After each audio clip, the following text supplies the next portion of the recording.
NATO के हथियार लूटेगा America, Trump Putin का सीक्रेट प्लान। 4 साल से चल रही जंग में ऐसा पहली बार होगा जब यूक्रेन के साथ साथ नेटो और यूरोप की सैन्य ताकत को जबरदस्त झटका लग सकता है।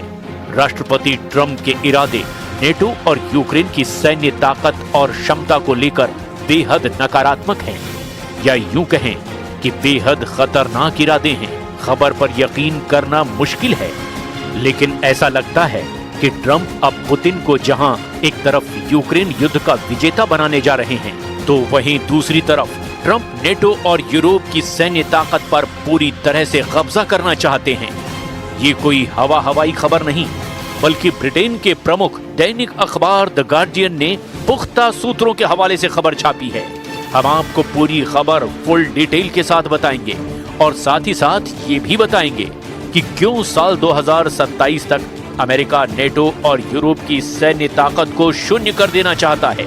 और साथ ही ये भी खबर है कि शांति का नोबेल पुरस्कार न मिलने से नाराज राष्ट्रपति डोनाल्ड ट्रंप ने पुतिन को हर हाल में यूक्रेन युद्ध जिताने की ठान ली है। ट्रंप के इसी प्लान से घबराए जर्मनी, फ्रांस और ब्रिटेन ने अब मिलकर के अमेरिका के बिना ही यूक्रेन को जंग जिताने का ऐलान कर दिया है। एक हफ्ते में पेरिस और लंदन में 2 बार ज़ेलेंस्की ने फ्रांस, ब्रिटेन और जर्मनी के राष्ट्र प्रमुखों के साथ मीटिंग की है, जिसकी वजह से अमेरिका और ज्यादा तमतमा गया है। यहाँ तक कि ट्रंप इस बात से नाराज हैं कि फ्रांस के राष्ट्रपति Emmanuel Macron, German chancellor Friedrich Merz और नेटो के महासचिव और चीफ मार्क रूटे पीठ पीछे अमेरिका के खिलाफ साजिश में जुटे हुए हैं।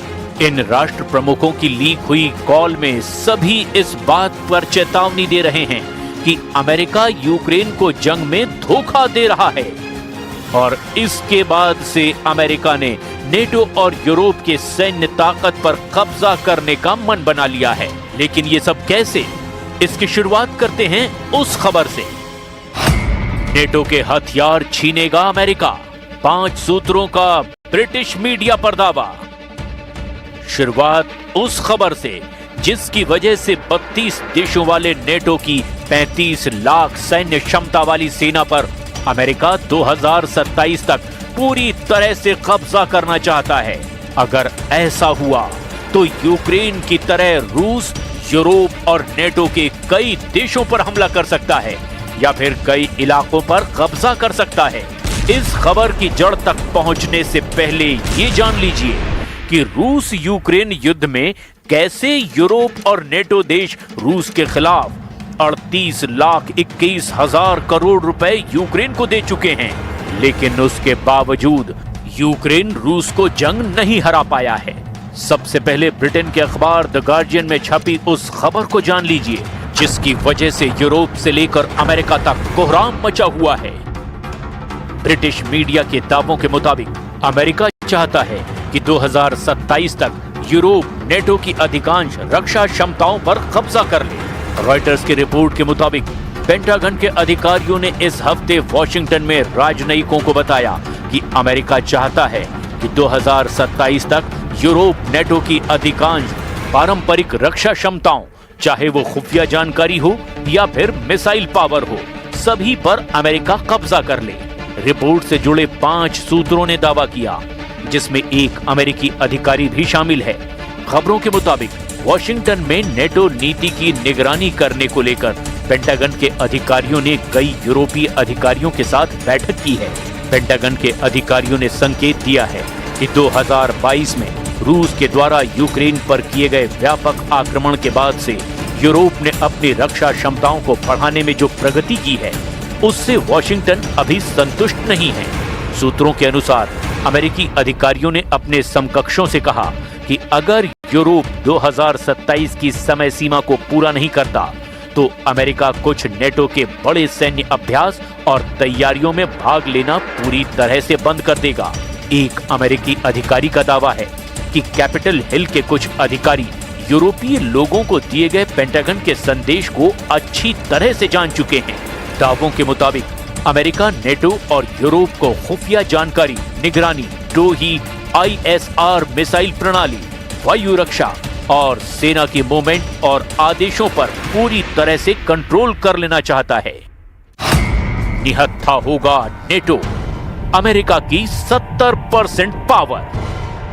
नॉर्थ अटलांटिक ट्रीटी ऑर्गेनाइजेशन यानी नेटो दुनिया का सबसे शक्तिशाली सैन्य संगठन है, जिसमें 32 सदस्य देश शामिल हैं। 2025 के अनुमानों के मुताबिक नेटो के कुल सक्रिय सैनिक लगभग 35 लाख के करीब हैं, जो वैश्विक सैन्य खर्च का आधे से ज्यादा हिस्सा कवर करती है। 2025 के ग्लोबल फायर पावर आंकड़े और नेटो डेटा के मुताबिक आज की तारीख में नेटो के पास 8,500 टैंक हैं, 4,700 से ज्यादा लड़ाकू विमान हैं, 10,000 से ज्यादा लड़ाकू हेलीकॉप्टर हैं, 212 से ज्यादा नौसैनिक जहाज हैं, 150 से ज्यादा पनडुब्बियां हैं, जो नेटो को अजेय बनाती हैं। लेकिन अब अमेरिका नेटो की इसी पावर पर कब्जा करना चाहता है, क्योंकि नेटो के 3 देश जर्मनी, फ्रांस और ब्रिटेन अमेरिका के लिए सिरदर्द बन गए हैं और इन्हीं की वजह से यूक्रेन युद्ध में शांति समझौता नहीं हो पाया, जिसकी वजह से राष्ट्रपति डोनाल्ड ट्रंप के हाथ से शांति का नोबेल पुरस्कार फिसल गया। अब आप ये जान लीजिए कि नेटो में अमेरिका की भूमिका क्या है और नेटो में शामिल जर्मनी, फ्रांस और ब्रिटेन से क्यों पल्ला झाड़ना चाहता है अमेरिका। नेटो की सैन्य ताकत उसके 32 सदस्य देशों की संयुक्त क्षमताओं पर निर्भर करती है, लेकिन अमेरिका इसकी रीढ़ की हड्डी है। 2025 के आंकड़ों के मुताबिक अमेरिका नेटो की कुल सैन्य क्षमता का लगभग 65 से 70% हिस्सा खर्च करता है। अमेरिका के बिना नेटो की क्षमता 30 से 40% कम हो जाएगी, खासकर लंबी दूरी के हमले। खुफिया मिशन में अमेरिका का कोई मुकाबला नहीं। यूक्रेन युद्ध के बाद अमेरिका ने पूर्वी यूरोप में 1 लाख से ज्यादा सैनिक तैनात किए हैं, जबकि अमेरिका पर हावी नेटो के 3 देश जर्मनी, फ्रांस और ब्रिटेन तीनों मिलकर नेटो के कुल रक्षा बजट का सिर्फ 20% पैसा देते हैं। ऐसे में अमेरिका को लगता है कि जर्मनी, फ्रांस और ब्रिटेन काबू में करने के लिए अमेरिका पैसों के दम पर उनके सैन्य क्षमताओं पर कब्जा कर सकता है। नेटो की कॉल लीक, ट्रंप ने दिया बारूदी धोखा। अब सवाल ये उठता है कि ब्रिटेन, फ्रांस और जर्मनी के पीछे आखिर अमेरिका क्यों पड़ा हुआ है। इसके पीछे कई दावे किए जा रहे हैं। जिस तरह से रूस यूक्रेन पर हावी हो चुका है, उसके मुताबिक रूस आसानी से यूक्रेन को सरेंडर के लिए मजबूर कर सकता है और ट्रंप का 28 सूत्रीय शांति प्रस्ताव भी अब रूस की जीत में 4 चांद लगा सकता है। लेकिन दिक्कत यह है कि अमेरिका के खिलाफ जर्मनी, फ्रांस और ब्रिटेन तीनों मिलकर मोर्चा खोल चुके हैं और यूक्रेन को हथियार नहीं डालने दे रहे हैं। फ्रांस के राष्ट्रपति इमैनुअल मैक्रों, जर्मनी के चांसलर फ्रेडरिक मर्ज, नेटो के महासचिव मार्क रूटे, ये तीनों मिलकर राष्ट्रपति ट्रंप के खिलाफ कुछ ऐसी खुफिया बातें कर रहे थे जिसकी कॉल लीक हो गई है। अब जरा आप देखिए लीक कॉल में इन देशों के राष्ट्र प्रमुखों ने अमेरिका और ट्रंप पर क्या-क्या कहा है। दिसंबर महीने में हुई नेटो नेताओं की मीटिंग कॉल से अमेरिका में हड़कंप मचा हुआ है, जबकि राष्ट्रपति ट्रंप इस कॉल लीक की डिटेल जानने के बाद बेहद नाराज हैं। जर्मन मैगजीन डेर स्पीगेल ने 4 दिसंबर को इसके अंग्रेजी नोट्स प्रकाशित किए हैं, जो सीधी बातचीत के अंश हैं। नेटो देशों की कॉल मीटिंग 1 दिसंबर 2025 को हुई थी, जिसमें यूरोपीय नेता अमेरिकी राष्ट्रपति डोनाल्ड ट्रंप प्रशासन के द्वारा प्रस्तावित यूक्रेन रूस शांति योजना पर चर्चा कर रहे थे। जर्मन मैगजीन डेर स्पीगेल की रिपोर्ट में दावा किया गया कि लीक कॉल में फ्रेंच राष्ट्रपति इमैनुअल मैक्रों ने चेतावनी दी कि अमेरिका यूक्रेन को धोखा दे सकता है, खासकर क्षेत्रीय मुद्दों पर बिना सुरक्षा गारंटी के। ये लीक कॉल नेटो में अमेरिका से तनाव को उजागर करती है, जहां यूरोपीय नेता ट्रंप के दूत जैसे स्टीव विटकॉफ और दामाद जेरेड कुशनर पर अविश्वास जाहिर कर रहे हैं। डेर स्पीगेल के मुताबिक नेटो की इस लीक कॉल में फ्रांस के राष्ट्रपति Emmanuel Macron, German chancellor Friedrich Merz, NATO के महासचिव मार्क रूटे, फिनलैंड के राष्ट्रपति अलेक्जेंडर स्टब, यूक्रेन के राष्ट्रपति व्लादिमीर ज़ेलेंस्की और ईयू की अध्यक्ष Ursula von der Leyen Poland के पीएम डोनाल्ड टस्क, इटली की पीएम जॉर्जिया मेलोनी, डेनमार्क की पीएम मेटे फ्रेडरिक्सेन, नॉर्वे की पीएम जोनास गार स्टोरे और यूरोपीय परिषद अध्यक्ष एंटोनियो कोस्टा शामिल थे।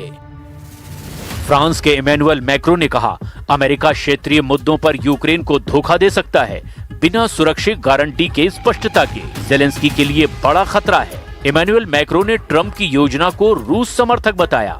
जर्मन चांसलर फ्रेडरिक मर्ज ने कहा, जेलेंस्की को आने वाले दिनों में बेहद सावधान रहना चाहिए।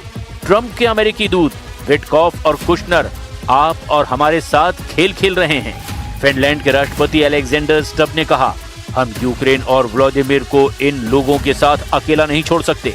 नेटो के महासचिव मार्क रूटे ने कहा, मैं अलेक्जेंडर से सहमत हूं, हमें व्लादिमीर की रक्षा करनी चाहिए। मार्क रूटे ने जेलेंस्की को संरक्षण की जरूरत पर जोर दिया।